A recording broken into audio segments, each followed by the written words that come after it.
আমি নিজের চোখে মাকে খারাপ কাজ করতে দেখলাম। এই ভিডিওটা পুরো দেখলে নিজেকে ঠিক রাখতে পারবে না। তাই বেশি দেরি না করে চলুন গল্পটা পুরো শোনা যাক। প্রথমে আমার পরিচয়টা দিয়ে দেই। আমি শ্রাবন্তী, থাকি বরিশালে। আমি, বাবা আর মা, এই নিয়ে হচ্ছে আমাদের ছোট সংসার। একদিন পুলিশ এসে লোন খেলাপের দায়ে আমার বাবাকে ধরে নিয়ে গেল। খেলাপি লোনের দায়ে আমার বাবার 10 বছরের জেল হয়। আমাদের বিষয়ে যা সম্পত্তি ছিল সবই ব্যাংক নিয়ে নেয়। মা আর আমি ভাড়া বাসায় এসে উঠি। সামান্য কিছু জমানো টাকায় আমাদের খরচ চলছিল। মা তার এক বান্ধবীর কাছে হাত পাতে টাকার জন্য বান্ধবী মাকে তার বাড়ির কাজ করার বিনিময়ে টাকা দিতে রাজি হয়। মা অগত্যা কাজ করতে রাজি হয়। মার মাসিক বেতন হবে 2000 টাকা। ঘর মোছা, কাপড় ধোয়া থেকে শুরু করে সব কাজই মাকে করতে হতো।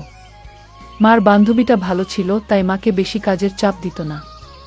বিকেলে মার ছুটি হয়ে যেত। বান্ধবীর এক দেবরের বন্ধু কিছুদিনের জন্য বেড়াতে এলো ওদের বাড়িতে।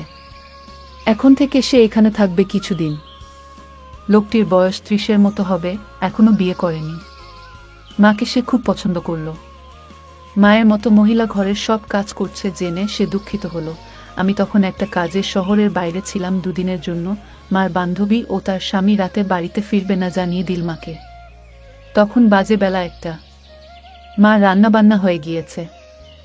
মা লোকটাকে বলল, আপনার খাবার টেবিলে দিয়ে রেখেছি, আমি আজকে চলে যাব, ওরা বোধহয় আজকে আসবে না। লোকটা বলল, আরে বসো না, দুপুরে একসাথে খাওয়া যাবে, তারপর না হয় একটু গল্পগুজব করলে আমার সাথে। আমি একা ব্যাচেলর মানুষ। মা বলল, বিয়ে করছেন না কেন? লোকটি বলল, তোমার মতো মেয়ে পেলে করে ফেলতাম। মায়ের বয়স 40 হওয়া সত্ত্বেও লোকটা মাকে তুমি করে বলল। সে বলল, সত্যি রেহানা, আমি তোমাকে বিয়ে করতে চাই। রেহানা আমার মায়ের নাম। মা বলল, কি বলছেন? আমি বিবাহিতা, বয়সে আপনার থেকে অনেক বড়। আমার স্বামী জেলে, আমার মেয়ের বয়স 20 বছর। সে বলল, আমি এত শত বুঝি না রেহানা, তোমাকে আমার চাই। তোমার স্বামী তার বাকিটা জীবন জেলেই পার করবে। তোমার মেয়ে এখন বড় হয়েছে, নিজেরটা নিজেই ভালো বোঝে। তোমার তো এখনো যৌবন আছে, একটা স্বাদ আহ্লাদ আছে। আর কতদিন এভাবে নিজেকে প্রতারিত করবে? কেন জীবনের আনন্দময় মুহূর্তগুলোকে উপভোগ করবে না? তুমি আমাকে বিয়ে না করতে চাইলেও আপত্তি নেই। আমরা বিয়ে না করেও নিজেদের চাহিদা মেটাতে পারি, কেউ কিছু জানবে না। মা ইতস্তত করে কিছু বলতে গিয়েও থেমে গেল। রেহানা, আমি চাইলেই তোমাকে পেতে পারি, কেউ কিছু জানতে পারবে না, বাড়িতে কেউ নাই।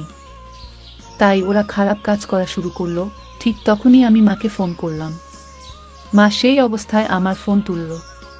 ফোন তুলে মা আমাকে বলল, এখন সে ব্যস্ত আছে।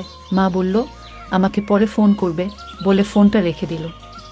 কিন্তু কলটা মনে হয় কাটতে ভুলে গেছে। কেননা সবসময় ফোন আমি আগে কাটি। ফোন চালু থাকার কারণে আমি বিভিন্ন রকম খারাপ শব্দ শুনতে পেলাম। আমি নিজের কানকে বিশ্বাস করতে পারছি না। তখন আমার কাছে পুরো ব্যাপারটা ক্লিয়ার হয়ে গেল। মা কোনো কাজে এখন ব্যস্ত। আমি বুঝে গেলাম মা এতটা নির্লজ্জ হতে পারবে, আমি কল্পনাও করতে পারিনি। আমি ফোনটা কেটে মা স্বাধীনতায় হস্তক্ষেপ না করে, আমার মনে হলো তারও একটা জীবন থাকতে পারে, তার অধিকার যাই হোক। আমি আর কিছু না বলে কলটা রেখে দিলাম। ওরা বিকেল পর্যন্ত এক নাগাড়ে খারাপ কাজ করল। তারপর বিকেলে মা খাবার গরম করে দিল। আবার লোকটা খুব খুশি হয়ে মাকে ধন্যবাদ জানালো। মা সন্ধ্যার দিকে বাড়িতে ফিরল, কিন্তু আমার মনে সব সময় খারাপ চিন্তা হতে থাকে। কোনো কাজ ঠিকমতো করতে পারছি না। তাই আমি পরের দিন বাড়ি ফিরলাম, কিন্তু মা আমাকে দেখে খুশি হলো না।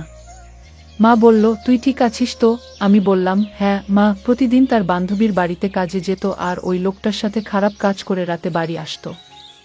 এইভাবে কেটে গেল কিছুদিন। আর যতদিন যাচ্ছে মার বিলাসিতা দিনে দিনে বাড়ছে।